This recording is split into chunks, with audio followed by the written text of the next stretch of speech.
You're listening to the USF Coaches Show on 1230 KWSN. We're broadcasting here live from Rookie's Sports Bar and Grill.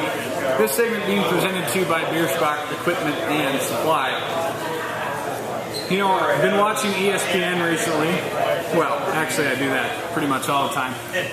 But I've seen how much they're pushing the National Signing Day, and they're making a big deal out of it. They have their reporters all over the country. They're going to have ESPNU and on ESPN, and people can see where these high school kids are going to sign with and what programs they're going to be helping out. And as I started to think about it, it's a bunch of 17, 18-year-old kids getting put on the television and declaring where they're going to go to college, and millions of people are going to be watching and caring, and that's just a disturbing kind of thing to think about. I mean, we got recruiting service. I have friends that pay, $100 a year for recruiting services so they can find out about what 16-year-olds may or may not sign with their team.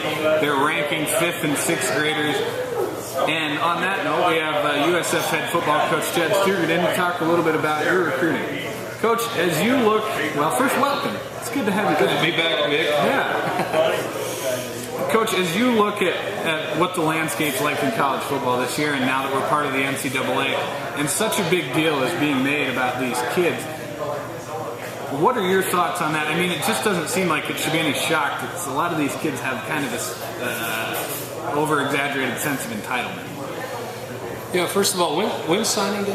What were you talking about? Tomorrow. Oh, tomorrow. I guess. Yeah, I mean, I don't know if you probably didn't know that, Coach. I know that's not something you. No, this is a deal where obviously everything gets built up to this day, and I think a lot of kids that sometimes it's the kids that kind of get lost in the shuffle where they still haven't decided where they're going, or they don't feel like they have a fit yet, and sometimes kids feel like this is the only day. This is just the first day to sign. And it's all kind of built around that national letter of intent and all those things. And I think that the media, obviously, it kind of stems from Division I, and some of those rivals, you always see the kids sitting there and looking at an Alabama hat or an LSU hat or a Tennessee hat, and which one are they going to pick on that hour. And so that kind of trickles down, obviously, to even in the 1AA and Division II. So, yeah, I think you're always dealing with there's superficialities of kids these days when it comes to colleges and senses of entitlement and those things.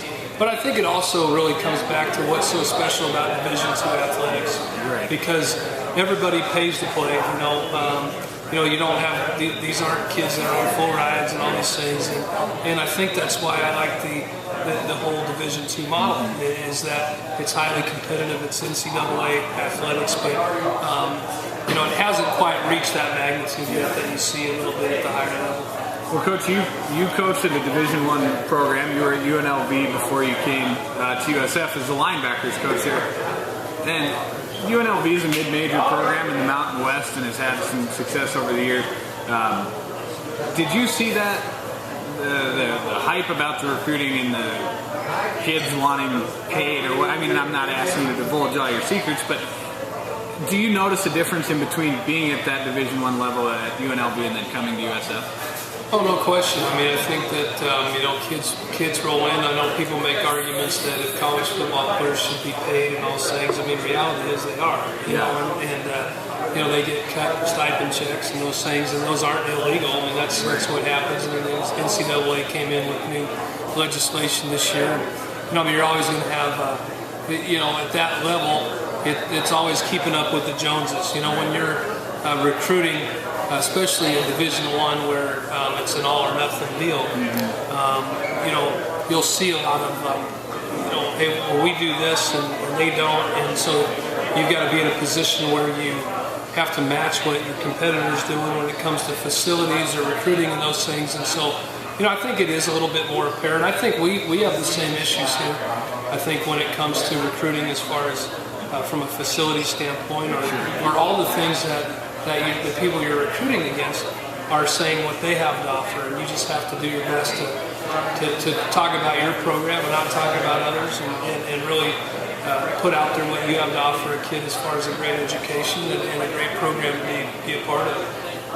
Coach, you've obviously had a heart for a little bit smaller time college athletics, played at Azusa Pacific, coached at Mid-American Nazarene in Northern Colorado, and then being back to USF. What is it about, and you kind of alluded to that a little bit, but what is it about those smaller athletics and the kids that you get to coach that really drew you to these schools? Well, I think that there's always a business element, even at our level. I mean, there's the financial end, and there's still a business component. But the reality is it just seems like you're a lot more in touch with your kids. Yeah. You don't have a department that's taking care of the academic side. We have to be the ones that take care of the academic side. We have to be so involved with our kids on a personal basis, and because we want to be.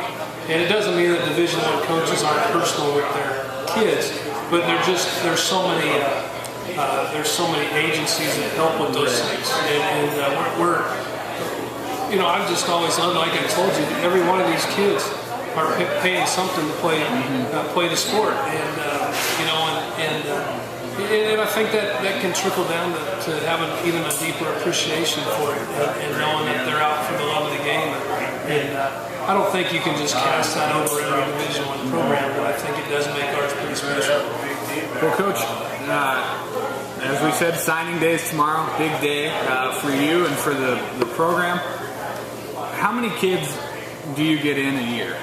On average, what's your recruiting class size? Well, probably on average, you're always looking at that, 22 to 26 range. You're going to have, it really depends on how many kids you graduate and how much money you have coming back. So your recruiting classes can fluctuate year to year.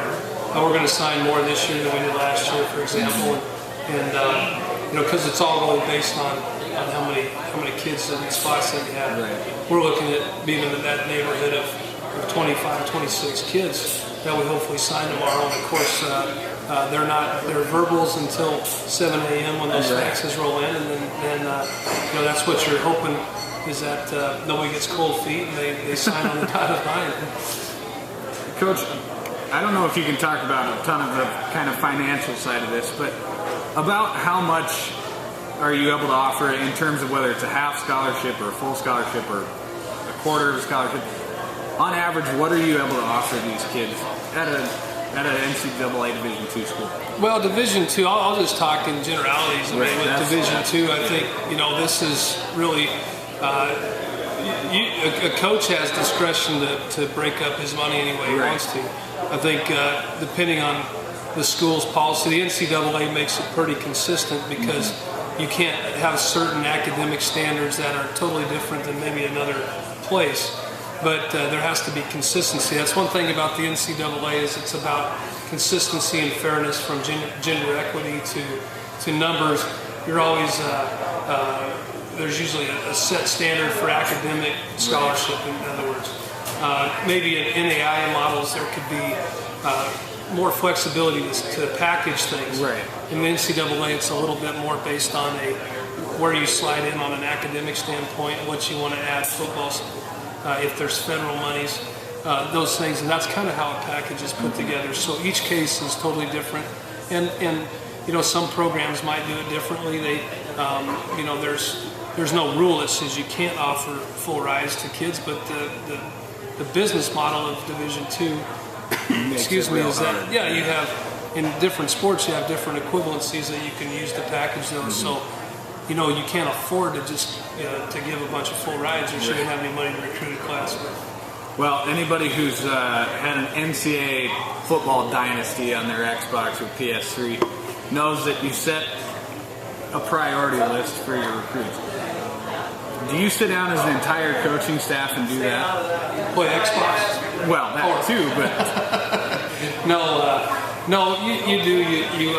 We sit down as a staff, and you always talk about a war room. Yeah. Where coaches are trying to fight for, first of all, their players they're recruiting, right. But also the positions, and it goes through. It's a very nice vetting process. I mean, you're watching film, but you're also putting up character attributes, and how you arrive to offering a kid.